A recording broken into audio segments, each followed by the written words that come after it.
ziua și bine v-am regăsit la un nou podcast medical. Dacă e vineri, e clar că vorbim despre sănătate.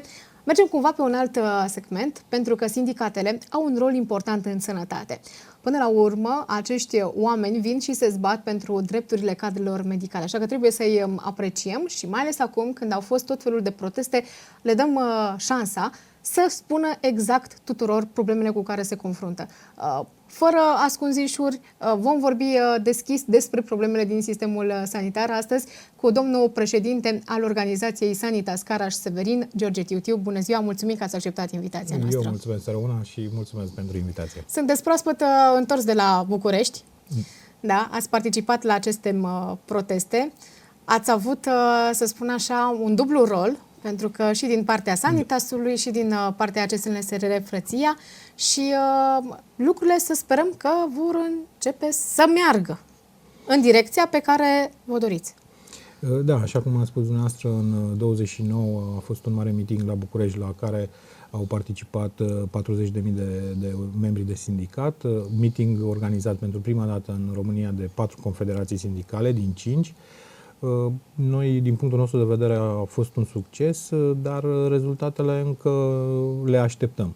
Pentru că premierul României nu cred că a dat atenția necesară acestui meeting și de aceea cele 4 confederații, acum 2 zile, au emis o adresă de întâmpinare către președintele României care să medieze o întâlnire între guvernanți și societatea civilă prin noi sindicate.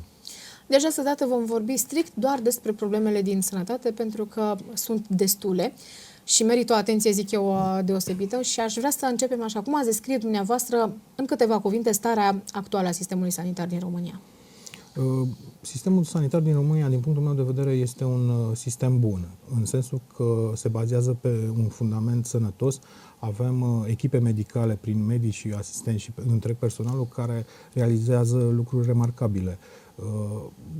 De aceea cred că fundamentul este bun. Că sistemul nu funcționează administrativ la fel de bine ca și medical, aici este o discuție care credem noi că actualul ministru, care are o deschidere, are și o vârstă potrivită și o deschidere și o viziune spre viitor, să-l îndrepte sau să-l ducă spre îndreptare.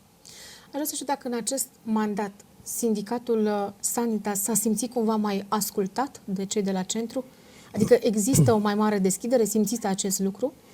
Da, la actualul ministru deschiderea este totală, în sensul că ori de câte ori au fost întâlniri sau a fost necesară o întrevedere cu ministrul, colegii mei de la București au primit favorabil, în sensul că ministrul i-a primit cât de repede a putut sau a venit dânsul la noi. De exemplu, acum 2 luni de zile a fost o conferință la București la care a participat ministrul Sănătății, a fost invitat ministrul Sănătății și președintele Casei de Asigurări Naționale.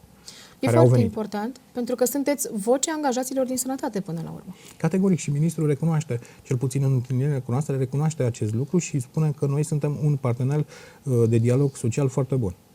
Corect. Dacă ar fi să vorbim concret de principalele nemulțumiri pe care le au în prezent colegii dumneavoastră, fie că vorbim de medici, asistente, cadre auxiliare. Păi, principala nemulțumire în sistemul de sănătate este acea lege a salarizării unitare care nu e unitară, care a fost publicată în monitor oficial în 2017 și prevederile ei nu sunt respectate nici în ziua de astăzi. Asta e marea noastră nemulțumire, în momentul de față. Apoi mai sunt și altele? Sigur că sunt și altele. Sunt finanțarea spitalelor, condițiile de muncă, sunt multe probleme care pot apărea, dar noi, ca sindicat, rolul nostru principal este să ne asigurăm că angajatul sau membrul nostru de sindicat este remunerat pentru munca pe care o depune. Eu zic că aici e principalul nostru obiectiv. Și că îi se respectă drepturile. Și că îi se respectă categoric drepturile. De exemplu, avem acum la nivel național, avem contract colectiv de muncă semnat la nivel de ramură, care se respectă. Cât de important este acest contract colectiv de muncă, că ați deschis subiectul? Este până la urmă făcut în avantajul angajatului? Da, este un contract negociat cu Ministerul Sănătății, semnat de ambele părți, care este și în avantajul angajatului, sigur că da. Prin acest contract avem zile de concediu mai multe, de exemplu. Avem anumite drepturi, avem anumite privilegii. Sunt tot felul de chestii stipulate în contractul colectiv de muncă, care este un act foarte, foarte important. Deci fără un contract colectiv de muncă te poți trezi că, nu știu, cineva te dă afară sau cineva îți taie salariul fără să te întrebe sau cineva te detașează fără tu să n-ai nici măcar un cuvânt de spus. Așa e. Foarte important. Ce efecte imediate ați observat, să spunem, în urma crizei de personal, a exodului medicilor? Pentru că de când au început problemele, am înțeles că la nivel național au fost medici care au solicitat până la urmă retragerea din spitalele din România pentru a profesa în străinătate. Ce știți dumneavoastră despre acest fenomen? Acest fenomen a atins apogeul în anii 2015-2016. Odată cu legea salarizării, lucrurile s-au mai așezat. Nu așa de mulți medici au plecat. Este adevărat, și acum pleacă medici tineri, pentru că vor alte condiții, vor să ajungă mai repede la o performanță pe care ei, probabil că se și întâmplă în alte țări, ajung mai repede la maturitatea lor profesională decât ar fi în România, în sensul că aici, să zicem că, nu știu, este într-o clinică unde profesorul, până nu iese la pensie, rămâne profesor și șef de clinică. Da, am stat de vorbă cu mulți tineri care au ieșit de pe băncile facultății, care au făcut rezidențiatul și care nu-și găsesc un loc de muncă, pentru că, după cum bine știm, ordonanța Trăinuleț a blocat posturile. În majoritatea spitalelor nu se scot acum posturi la concurs decât prin anumite excepții, da? Cu aprobări și tot felul de demersuri, și atunci e destul de greu să intre în sistem. Da, dar să știți că discuția e mult mai amplă aici. Dacă vorbim strict de medici, mai ales de medicii tineri, să știți că și la noi în județ sunt spitale care scot periodic posturi la concurs, primarul de acolo le oferă tot felul de facilități și nu vine nimeni. Deci nu putem spune că sistemul este blocat. Dar poate vor la spitalul județean. Este categoric adevărat. Dacă, la spitalul județean ca la spitalul județean, dar la spitalul județean clinic din Timișoara sigur vor. Sigur vor. Exact. Toți își doresc cumva să se dezvolte sau să rămână într-un mare centru universitar. Este adevărat și asta este un lucru bun, dar ca să rămâi într-un centru universitar și să faci performanță acolo, trebuie să fii totuși cu o experiență. Și eu cred că dacă ar veni câțiva ani de zile într-un spital orășănesc, ar prinde experiență și apoi poate să urce pe scara valorică a meseriei. Dumneavoastră aveți dreptate, pentru că spitalele mici din județul nostru, să spun așa, fac tot felul de demersuri ca să atragă medici în comunitate, le dau inclusiv cazare, inclusiv transport asigurat, le decontează bani, chiar și de cheltuieli, adică se ajunge cumva la un echilibru, adică se bate palma cu primăria respectivă și încearcă cumva să-i ajute, dar totuși nu vin. La fel și cu asistentele. Vin doar la gărzi. La gărzi și la clinicile private. Da. De obicei cam asta am văzut că se întâmplă, ăsta e trendul și în județul nostru, că vorbim despre el, în județul Caraș-Severin.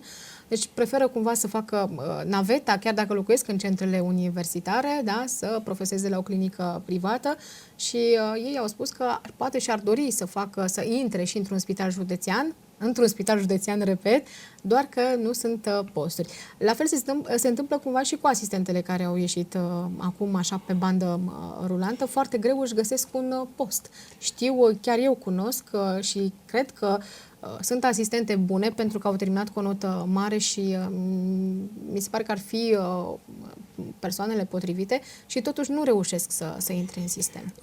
Da, nu reușesc să intre în sistem. Aici sunt, din punctul meu de vedere, două aspecte. Sunt foarte multe școli care pregătesc asistente medicale și astfel numărul de asistente medicale pregătite libere, adică absolvente de o școală care pot să intre în sistem, este mult mai mare decât poate să absoarbă sistemul în acel moment, și este adevărat. Și acum locurile sunt blocate. Dacă iese cineva la pensie, se angajează, dacă nu, așteptăm până când iese cineva la pensie, chiar dacă este un mare deficit. Dar asta e. Noi facem memorandumuri în locurile în care chiar nu există personal, facem memorandum și atunci din când în când se mai deblochează anumite posturi. Da, pentru că sunt anumite secții, da, peste tot, la toate spitalele, că acum dumneavoastră aveți cunoștință de toate spitalele, pentru că aveți colegi în Sanitas care sunt reprezentați, adică reprezintă spitalele din județ, și știu că până la urmă e foarte important că oamenii aceștia fac demersurile necesare pentru ca posturile să fie deblocate. Pentru că ne confruntăm în continuare cu un deficit, chiar și la Spitalul Județean de Urgență Reșița erau cumva, să spunem că ba e prea mare numărul de paturi sau numărul de angajați, ba de fapt ne confruntăm cu un deficit. Nu știu, aici la Reșița aceea cu 54 de asistente la 60 de paturi, eu nu o cred. Da. Nu știu care e secția. E o nebuloasă. Da. E o nebuloasă până la urmă. Dar ideea care e? Că ar trebui să nu existe acest deficit, pentru că dacă avem un deficit, e clar că scade calitatea actului medical, că aici am vrut să ajung. Categoric. Dacă ai deficit de personal, calitatea actului medical scade. O asistentă la 60 de paturi, cu 60 de pacienți în paturi, să nu vorbim doar de paturi, să vorbim și de numărul de pacienți, este foarte greu să facă față. Mai ales într-o secție grea, gen chirurgie, psihiatrie, de unde vin eu, este foarte greu. Acum, Ministrul Sănătății deja a demarat, legea Sănătății este modificată, din 1 ianuarie se vor întâmpla lucruri în spitale. Deci chiar se vor întâmpla lucruri, în sensul că personalul va fi dirijat în asemenea fel încât să fie acoperite toate secțiile și dacă mai este necesar, atunci se vor face angajări. Dar din secțiile care au mai mult personal se vor muta spre secții sau cele două secții se vor comasa, vor merge împreună. Aici cred că este problema și mă bucur că ați punctat acest lucru, pentru că sunt secții care, chiar dacă au un număr mare de paturi, poate au mai puțin pacienți și au un număr bun de personal, dar care, nu vreau să acuz că stau degeaba, dar poate că oamenii vor să muncească, dar nu au cum să muncească, că nu au PC, nu au pacienți. Categoric, ministrul, v-am spus, în întâlnirile cu noi a ridicat aceste probleme și noi nu putem să ne opunem acestui fenomen. Deci este o reformă care trebuie făcută doar fără a îngrădi drepturile salariaților noștri. Să sperăm că și cadrele medicale vor fi de acord, pentru că știu că au mai fost probleme în momentul în care au fost, să spunem, mutate de pe secția în care s-au angajat pe o altă secție. Acum, nu știu, normal că nu o să fie toată lumea mulțumită. Categoric, nici noi nu o să fim foarte bucuroși dacă ne anunță managerul că face nu știu ce. Dar ne vom așeza la masă, sperăm să ne invite și să discutăm cu lucrurile pe masă și să luăm hotărârea cea mai bună pentru toată lumea. Corect, pentru că ăsta e rolul sindicatului. Categoric. Bun, care sunt cele mai frecvente probleme semnalate de angajați în privința condițiilor de muncă din spitale? Când vă sună pentru anumite probleme, când sună președintele Sanitas, când îi sună pe colegii dumneavoastră, cam la ce se raportează ei? Da, acum condițiile de muncă în spital... Nu știu, le lipsește ceva, în general vorbind. Da, depinde de secție, de la secție, de spital la spital. Și cum aveți și dumneavoastră aici un studio foarte frumos. Mulțumim și o locație foarte frumoasă, așa avem și noi spitale foarte frumoase. Chiar și mai puțin frumoase. Și în județul nostru și mai puțin frumoase. Este adevărat. Deci sunteți diplomat. Condițiile de muncă diferă. Acum, asta este. Ne-am angajat să lucrăm în sistemul ăsta, trebuie să-l ducem. Nu știu, nu cred că condițiile de muncă sunt esențiale. Dar contează. Foarte mult. Categoric. Mai ales pentru, cum vorbeam mai devreme, pentru tinerii medici, pentru ei contează foarte mult. Da, și pentru personalul auxiliar și pentru asistente, pentru că stau foarte mult în spital și atunci e important să ai un mediu bun în care să poți să-ți desfășuri activitatea, începând de la, nu știu, cum arată secția, terminând cu aparatură, materiale sanitare și tot ce ai nevoie ca să poți să-ți desfășuri activitatea. Da, dar eu, de exemplu, vin într-o secție care n-a mai fost renovată de când lucrez eu acolo de 20 de ani, să nu spunem câți, a fost o singură dată vopsită.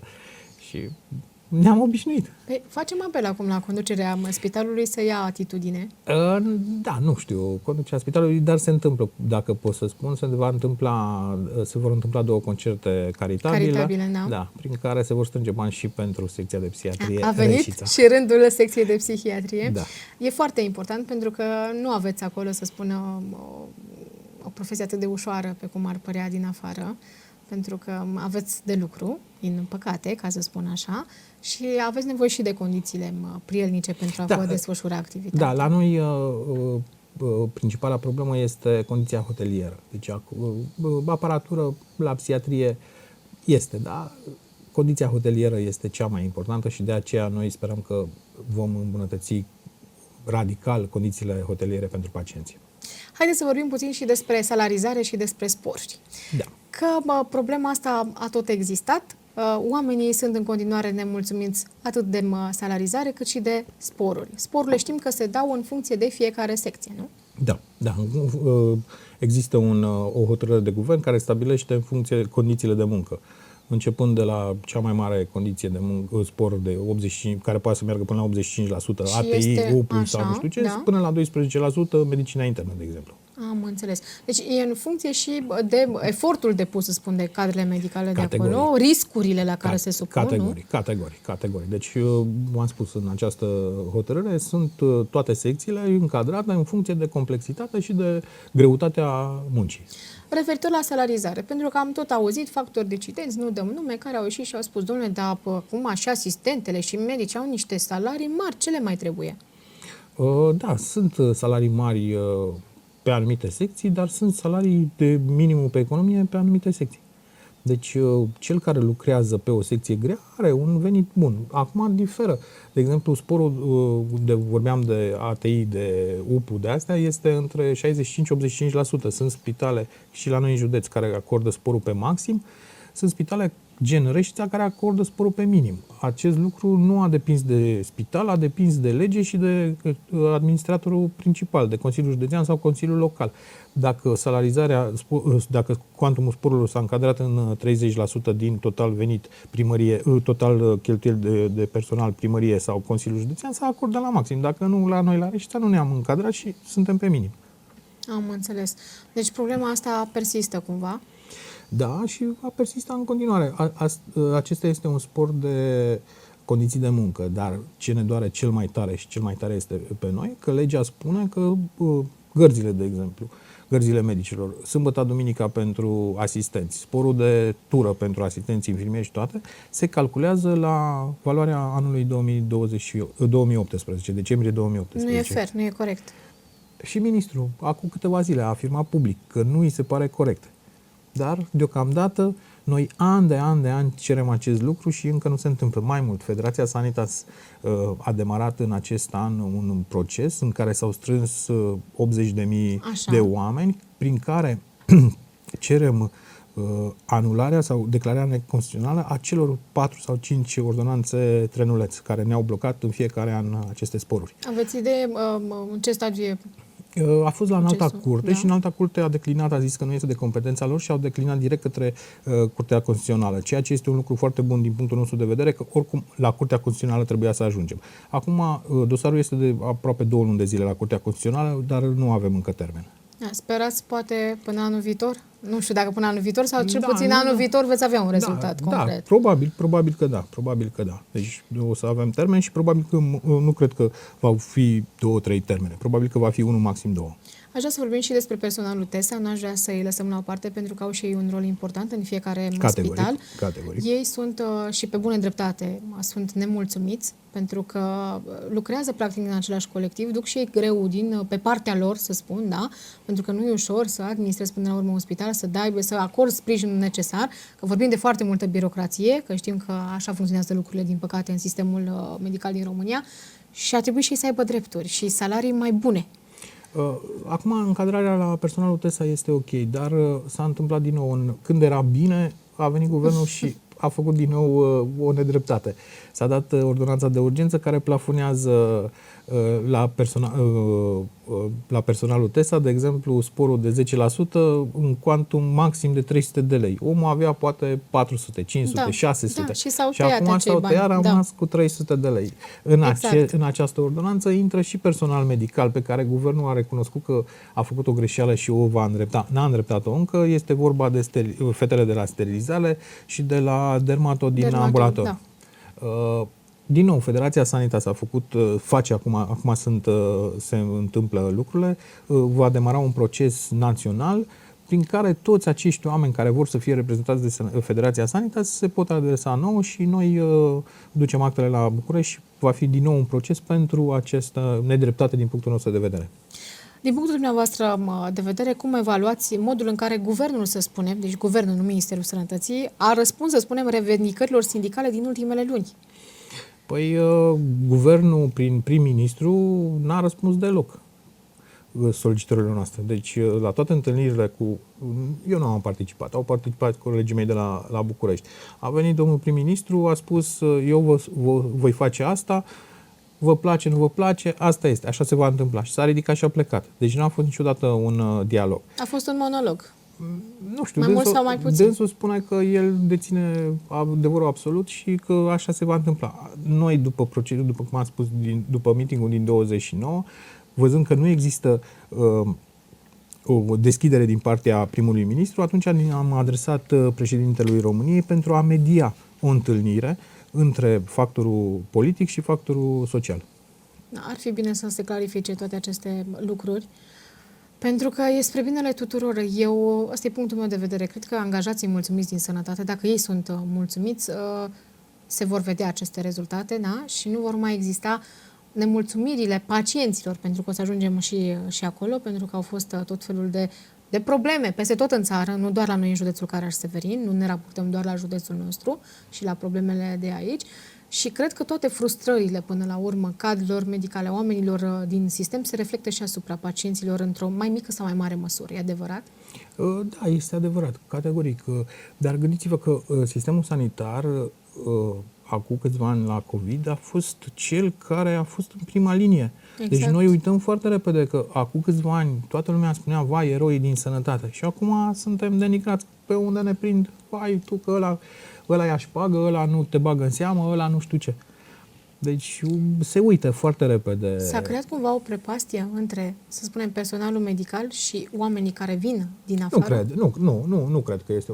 Eu cred că sunt cazuri izolate, cazuri care trebuie semnalate și de o parte și de alta și care trebuie puse la punct. E adevărat, sunt pacienți nemulțumiți, sunt și personal medical care probabil că lipsă de empatie, probabil că e nervos, că are o zi proastă, ceea ce nu-l iartă, el trebuie să-și facă datoria indiferent de problemele lui de acasă sau indiferent de starea lui, el trebuie să aibă o conduită dreaptă și onestă și cinstită față de om și profesional cât mai bine pregătit. Doar că și cadrul medical, în esență, e tot om. E categoric. Și în momentul în care ți se aduc injurii și în momentul în care ești înjurat, îți ieși din fire și faci greșeala să înjuri și tu, ceea ce e o mare prostie.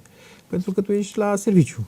De exemplu, mie îmi place mai nou să spun că bate cineva la ușă și zice, mă scuzați, deranjez, la care spunem, dom'le, nu deranjez, noi suntem aici în timpul programului, nu e deranj. Deci nu trebuie, intri, că e ora în care suntem la program, nu e pe deranj.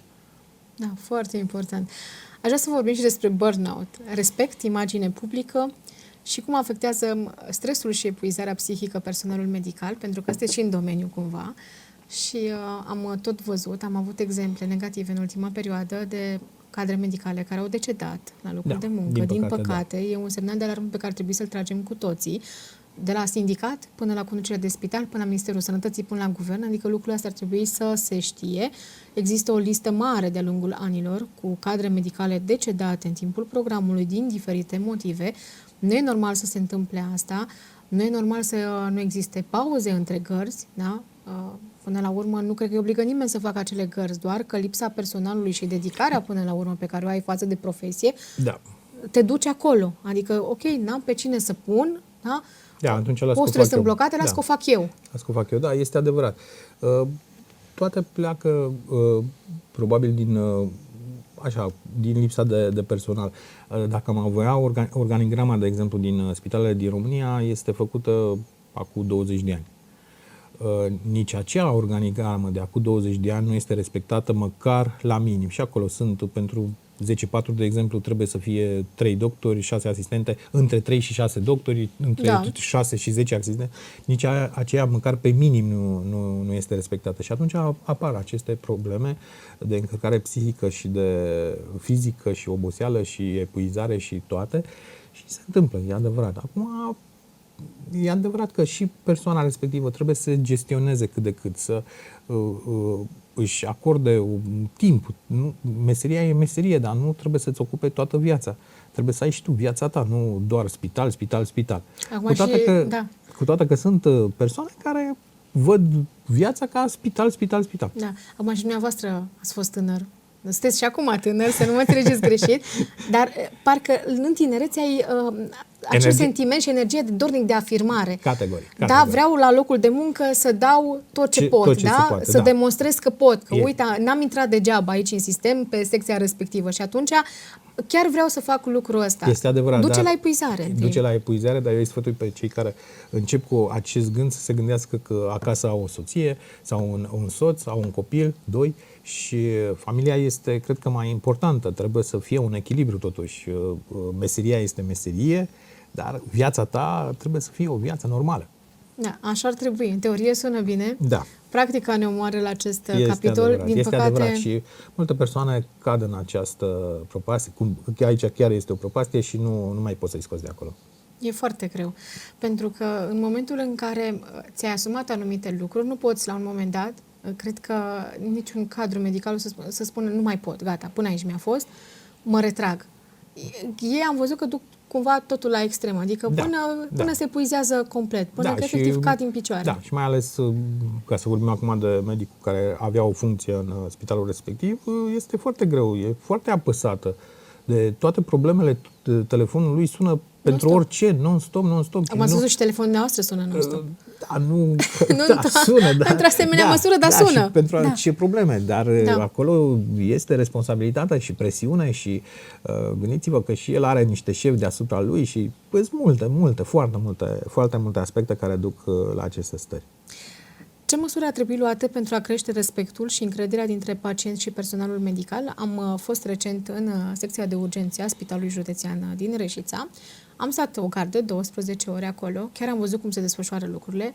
Din păcate, există și aparținători, în primul rând, că pacienții, să spunem că ei chiar vin cu o problemă acolo și nu sunt mulți, zic, în stare să îi înjure sau să mă perturbe lucrurile. În schimb, aparținătorii sunt foarte nepoliticoși, sunt foarte incisivi. Câteodată 10 la un pacient. 10 e o cifră bună. Eu, când am fost acum, au fost 15-20 și am înțeles că se poate și mai mult de atât. Da? Și e foarte greu în condițiile astea să poți să-ți desfășori activitatea, să rămâi calm și concentrat la ce ai de făcut. În condițiile în care ei își doresc să intre peste tine și atunci s-a format această prăpastie între cadrele medicale și unii pacienți aparținători, că mă rog. Și am fost frapată să văd că au fost aparținători sau pacienți care au intrat cu un cuțit. Deci au poze, există dovezi, sau care au intrat direct și au înjurat cu injurii. Am venit să vedem dacă e așa cum se scrie, dacă se întâmplă lucrurile așa cum s-a zis.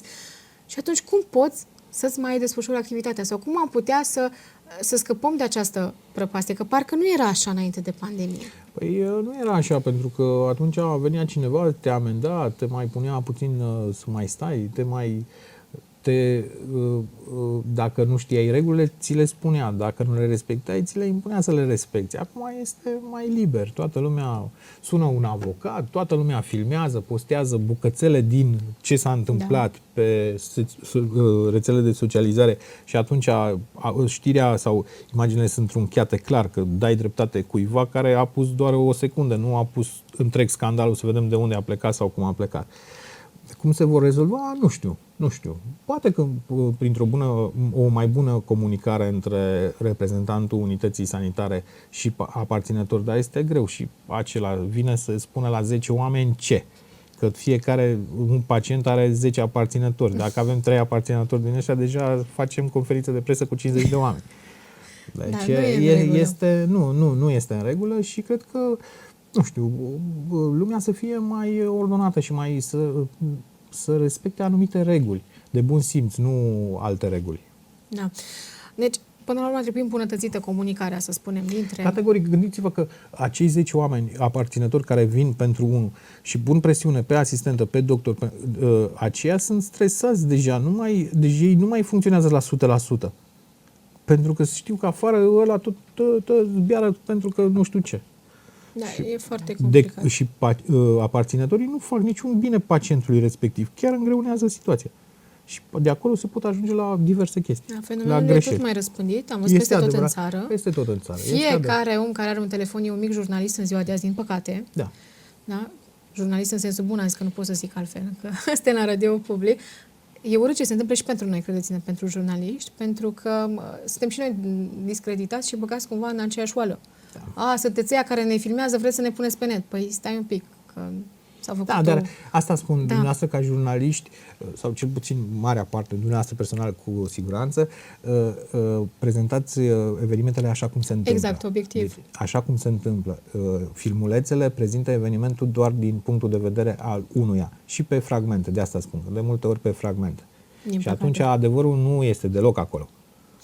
Bun. Cum vedeți rolul sindicatelor în modernizarea sistemului de sănătate? Pentru că am văzut, lucrurile au luat și aici având, vorbim de AI, vorbim de tot felul de tehnologie și e important să avem și personalul pregătit și, bineînțeles, mulțumit până la urmă. Da, m-am spus, noi nu ne-am opus când noul ministru al Sănătății a venit cu această reformă, începe această reformă, i-am promis ministrului că noi vom fi parteneri, nici de cum nu ne vom opune.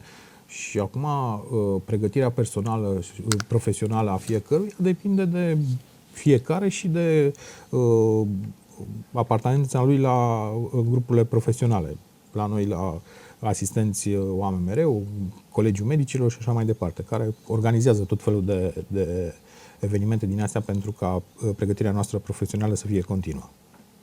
Foarte important. Să sperăm că veți avea în continuare aceeași deschidere din partea factorilor decidenți, pentru că e important să existe acest echilibru, această relație de colaborare, să se respecte drepturile până la urmă în cadrelor medicale, pentru că e în interesul nostru al tuturor să ajungem la acest echilibru, să nu mai fie inechități, să nu mai fie probleme. Da. Pe plan local avem o colaborare bună, nu se pune problema. Dialogul social funcționează aici. Acum, pe plan național, avem un mic impas din punctul de vedere al primului ministru, dar cred că vom trece și peste asta. Ce mesaj transmiteți colegilor din sistem care se simt, să spunem, descurajați sau se gândesc în continuare să plece din țară, pentru că parcă nu-și mai găsesc locul, așa spun mulți dintre ei? Eu cred că România și sistemul sanitar merg pe un drum care va duce undeva la bine. Deci nu urcăm, nu mai coborâm. Am coborât ani de zile, dar acum cred că am ajuns pe platou și începem să urcăm și de aceea îi sfătui să rămână, pentru că lucrurile se vor îmbunătăți. Deci e important ca fiecare angajat din sănătate să fie reprezentat de un sindicat. Ca simplu angajat ai drepturi printr-un contract individual de muncă, dar apartenența ta la un sindicat și apartenența a cât ori mai mulți salariați la același sindicat dă o forță, în sensul că dacă suntem reprezentativi gen Sanitas la Reșița, reprezentativ semnează contract colectiv de muncă pentru toți salariații, în care sunt trecute anumite drepturi pentru membrii de sindicat. Este important pentru că să fie într-un sindicat pentru a avea o voce comună, în sensul că ne ducem la șef și nu vorbim toți, vorbim printr-unul singur care ne reprezintă pe toți. Mulți spuneau, președintele, da? Sau cel care conduce sindicatul trebuie să fie prieten cu managerul sau trebuie să păstreze oarecare distanță? Păi, dacă sunt prieteni dinainte, rămân prieteni. Și ajung la un consens, chiar dacă există discuții contradictorii. Da, nu trebuie să fim prieteni, trebuie doar să ne respectăm reciproc și să ne ascultăm. În primul rând să ne ascultăm și să ne respectăm reciproc. Ce s-a schimbat, domnul George, în dialogul social după pandemie? Așa să știu, s-a consolidat sau s-a deteriorat până la urmă?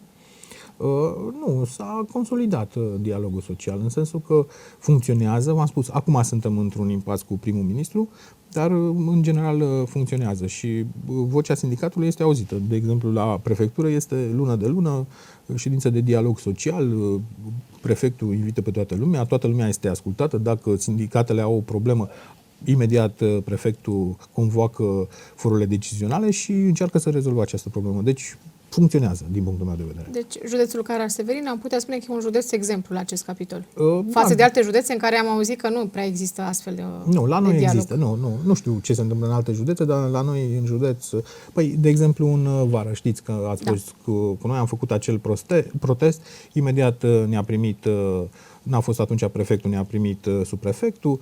La a doua întâlnire noi am rugat să vină parlamentarii care au fost prezenți, 99%, un singur parlamentar n-a fost, care era plecat. Deci, din punctul meu de vedere, în aceste momente există o comunicare și observ interesul și a politicienilor de a discuta cu noi. Nu pot să nu vă întreb înainte de a încheia și de investiții în sănătate, cât de importante sunt, pentru că tot vorbim de lipsa fondurilor, idei sunt, oameni determinați avem, dar nu prea mai avem fonduri. Da, nu știu, aici cu fondurile nu e treaba mea, nu cred că nu avem fonduri, cred că fondurile trebuie gestionate bine. Și investițiile trebuie făcute, categoric. Spitalul Reșița, până se face următorul spital, și eu m-aș bucura să avem un spital nou, dar până atunci, totuși, trebuie investit și în acest spital. Da, ca să putem atrage, nu ca să crească numărul de pacienți, trebuie să le oferi și servicii. Categoric, v-am spus, la noi la psihiatrie marea problemă este cu condițiile hoteliere. Dacă vom oferi condiții hoteliere bune, sigur numărul de pacienți care se vor adresa spitalului nostru va fi dublu. Am înțeles. Să încheiem într-o notă mai optimistă, să spunem așa. Am dorit să ne dezvăluiți ce urmează pentru Sanitas în perioada următoare, care sunt pașii pe care doriți să-i faceți. Deocamdată suntem în așteptare. V-am spus, ministrul, colaborând cu noi, a schimbat legea sănătății, dar încă nu s-au dat se va da o hotărâre de guvern care va stabili, va reașeza spitalele. În sensul că spitalele care sunt strategice sau spitale de urgență sau spitale cu performanțe medicale de excepție vor primi mai mulți bani. Spitalele celelalte vor primi mai puțin bani și atunci probabil vor fi tensiuni. Vor exista nemulțumiri. Da, deocamdată nu există, dar în momentul în care va apărea acea hotărâre, probabil că vor exista tensiuni și atunci ne vom orienta și noi spre a vedea ce se întâmplă. Dar nu vorbim în acest moment de o grevă generală în sistemul medical din România. În momentul de față nu. În momentul de față nu. Acum depinde de dialogul social la nivel național și de poziția, dacă prim-ministrul rămâne pe aceeași poziție, probabil că confederațiile vor propune o zi de grevă în toată România, nu doar în sistemul sanitar. Deci să rămânem să vedem ce se va întâmpla până la urmă. Un mesaj la final, atât pentru factorii decidenți, cât și pentru cadrele medicale, din partea liderului Sanitas Caraș-Severin. Colegilor mei le doresc sănătate, în primul rând, și succes în activitate, iar celor din politică să se oprească și să ne asculte și pe noi mai des. Da. Mulțumim frumos pentru franchețe până la urmă și că ați spus lucrurilor pe nume. Ați fost deschis ca de fiecare dată cu noi, presa. Și vă mulțumim că ne țineți la curent de fiecare dată cu problemele din sistemul sanitar, da? Și că sunteți printre puținii care chiar nu ascund lucrurile sub preș și vin și le spun exact așa, fără, uneori nici nu le mai cosmetizați, ca să spun așa, în funcție de zilele în care vă prinde, ca să fac așa o mică glumă. Și vă mulțumim și noi, presa, pentru deschidere. Eu vă mulțumesc pentru invitație și oricând purtăm un dialog, oricând. Așadar, emisiunea de astăzi a ajuns la final. Dacă, nu știu, mai aveți alte nemulțumiri, sunteți cadru medical, iată, Sanitas să vă stă la dispoziție pentru lămuriri și alte soluții. Până data viitoare, rămâneți sănătoși. Eu sunt Diana Roșca și vă mulțumesc. Cu bine! Mulțumesc!